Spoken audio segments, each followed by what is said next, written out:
susceptibilnost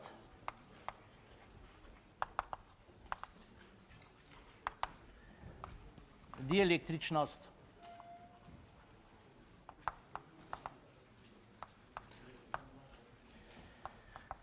in vektor gostote električnega pretoka.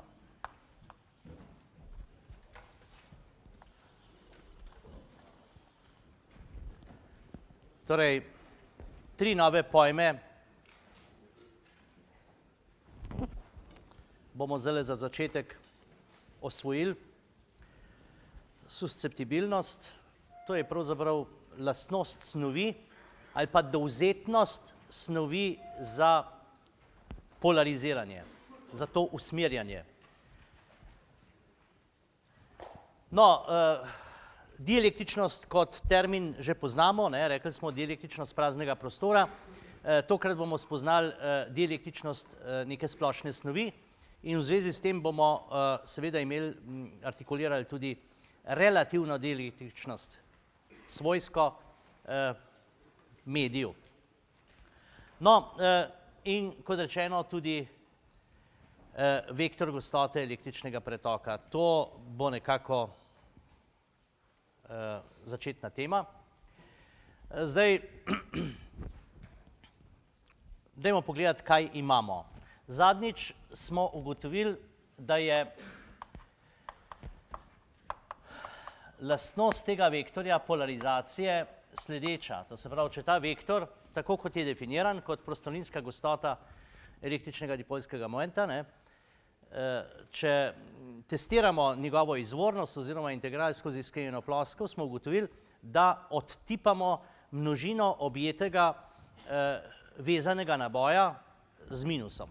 To se pravi, je minus Q notranji polarizabilni. To je tista struktura na zdravje, to je tista struktura, ki je odgovorna za kreacijo tega vektorja.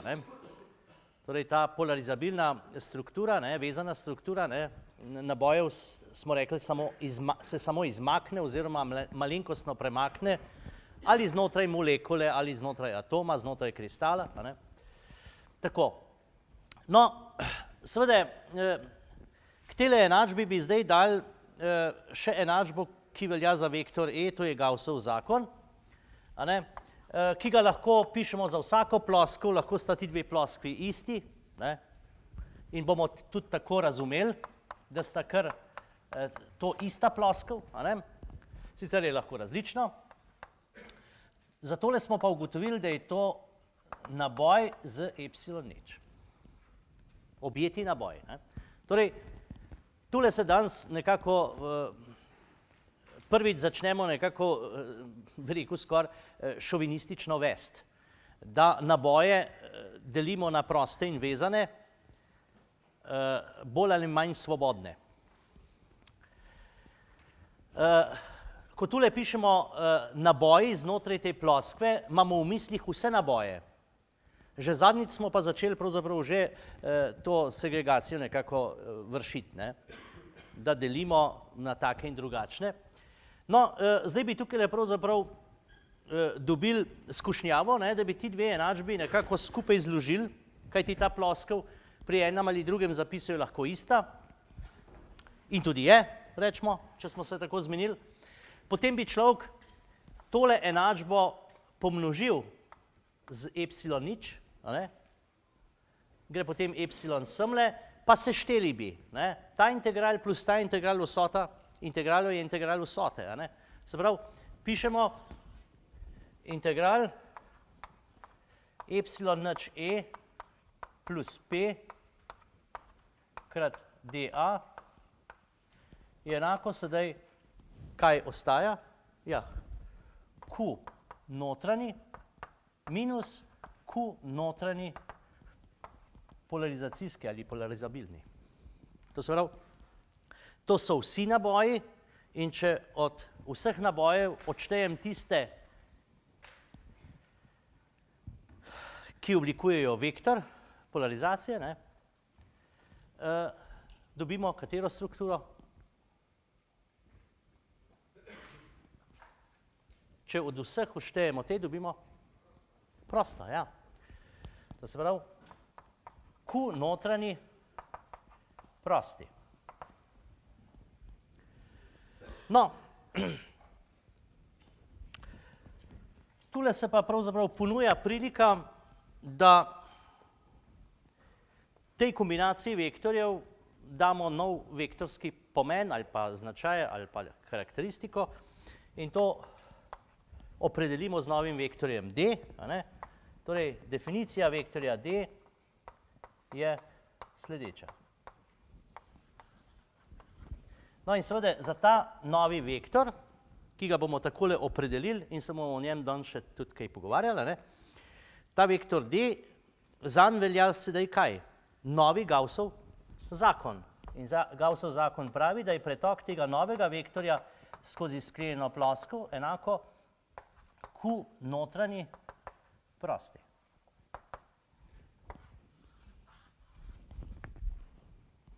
Takole. Sprav, nov vektor in pa seveda enačba, ki velja za ta novi vektor. Zdaj,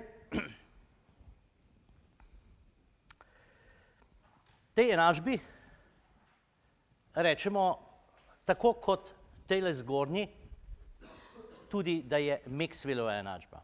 Vi, ko boste malo dlje prišli s svojim študijem, boste razne knjige v roke dobili in videli boste, da fiziki to enačbo razumejo in imenujejo kot Maxwellova enačba. Medtem ko elektrotehniki tukaj, bi rekel, naredimo en tak rahel odklon in to enačbo imenujemo Maxwellova enačba. Samo moramo se nečesa zavedati. Sej, če vse vemo, vsa ozadja je vse v redu.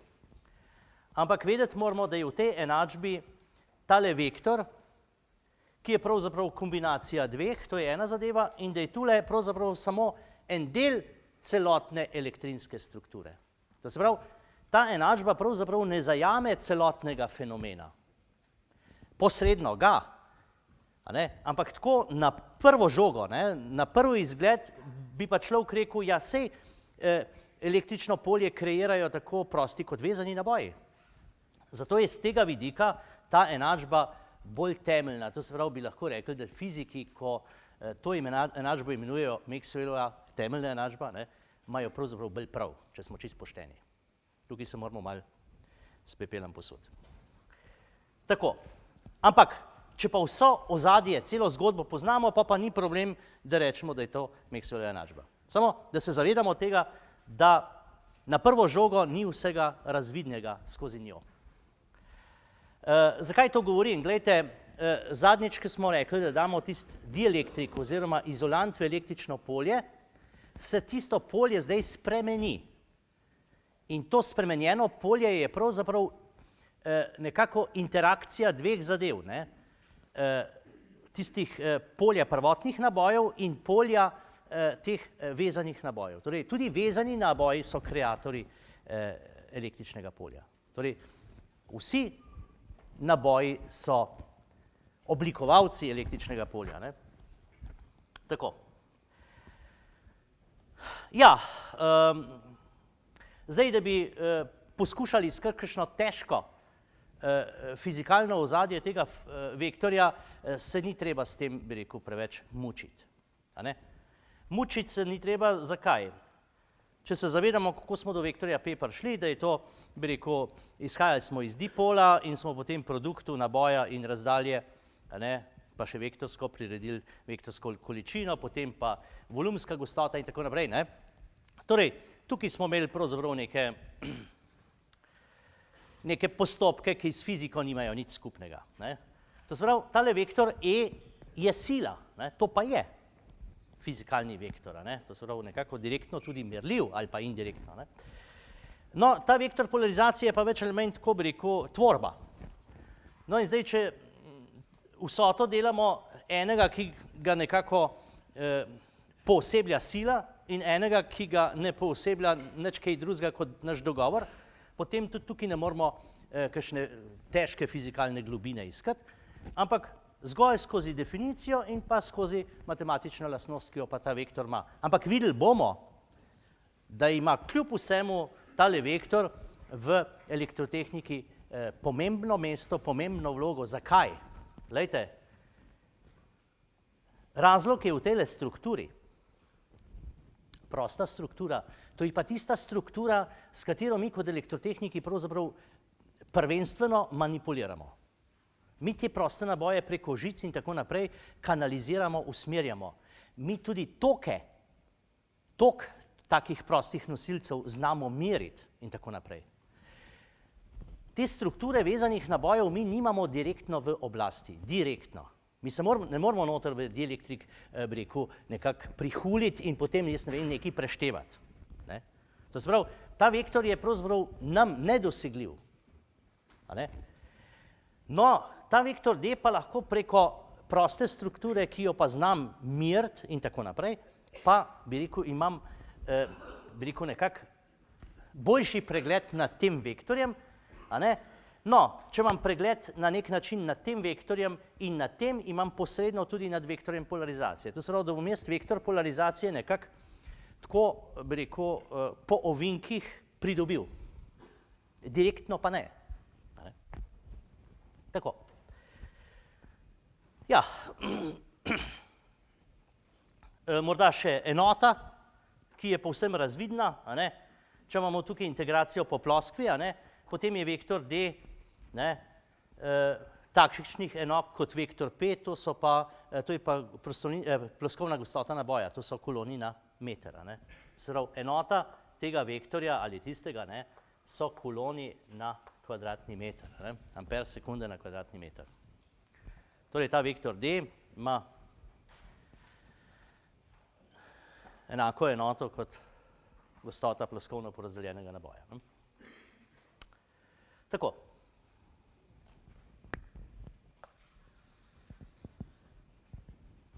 No, v nadaljevanju bi se pa pravzaprav zavrteli malo okrog tele enačbe in predstavili še ta dva pojma.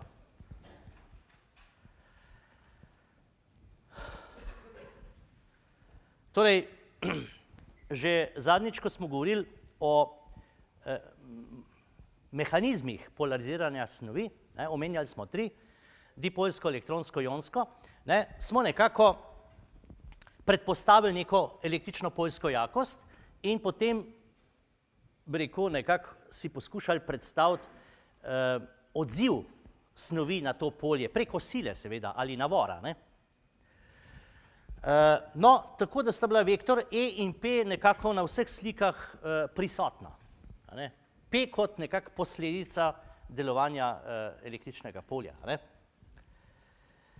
No, in zdaj imamo pa tukaj pravzaprav eno tako, imamo pravzaprav en gost. Ne?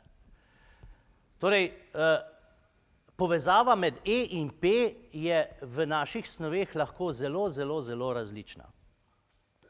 Ampak tukaj, bi rekel, kljub vsemu, bi rekel, vpeljemo neke kategorizacije od nekih preprostih do zahtevnejših relacij.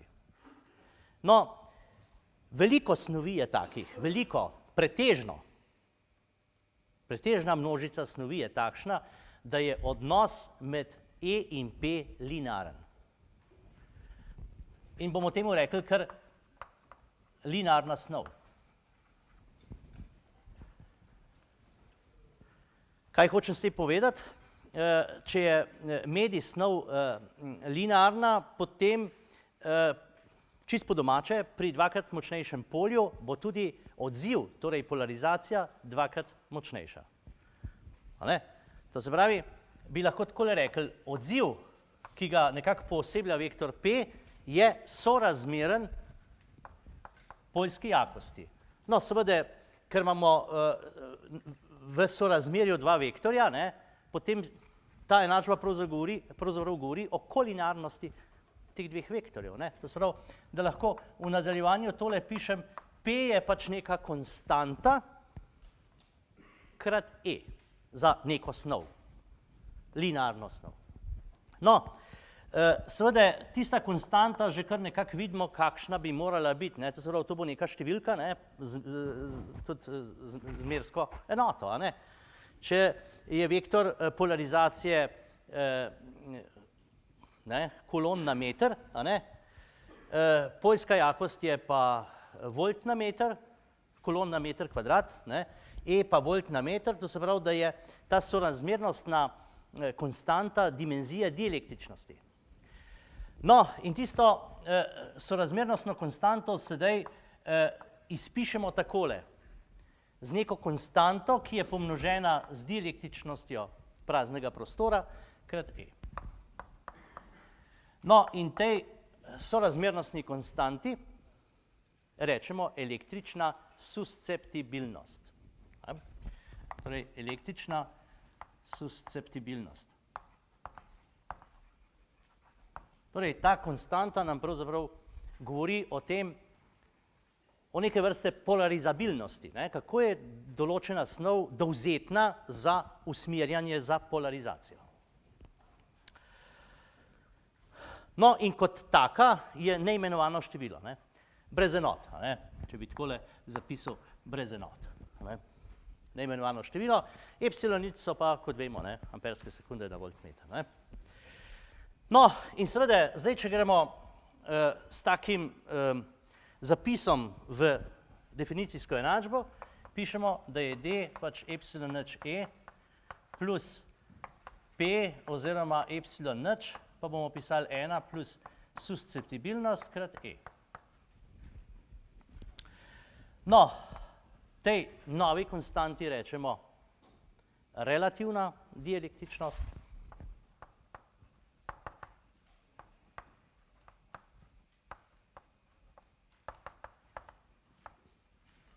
Dotične snovi, seveda oboje skupaj pa kratko dielektričnost.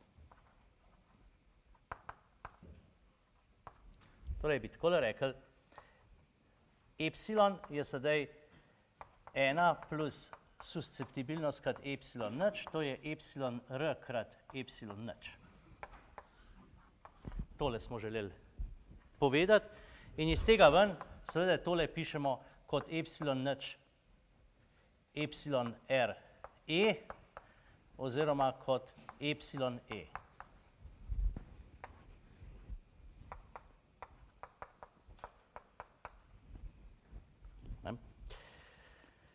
No, tudi vektor polarizacije lahko iz tu ven potegnemo, Vektor polarizacije, se ga tlele že vidimo, Vektor polarizacije pa lahko pišemo kot,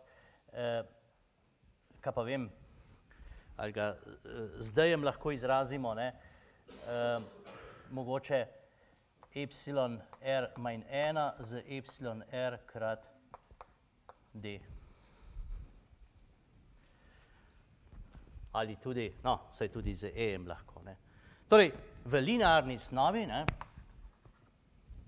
imamo pravzaprav opravka s tremi vektorji, ki so kolinearni, s takimi odnosi preko relativne dielektričnosti oziroma susceptibilnosti. No, ko boste knjigo malo prevrteli, boste not imeli tudi tabelo, boste zagledali tabelo tipičnih snovi, začenši od zraka, zrak, v katerem se pravzaprav večina elektrike dogaja. Dielektričnost, relativna dielektričnost zraka je 1,006, se mi zdi. To se pravi, na četrti decimalki je eno rahlo odstopanje.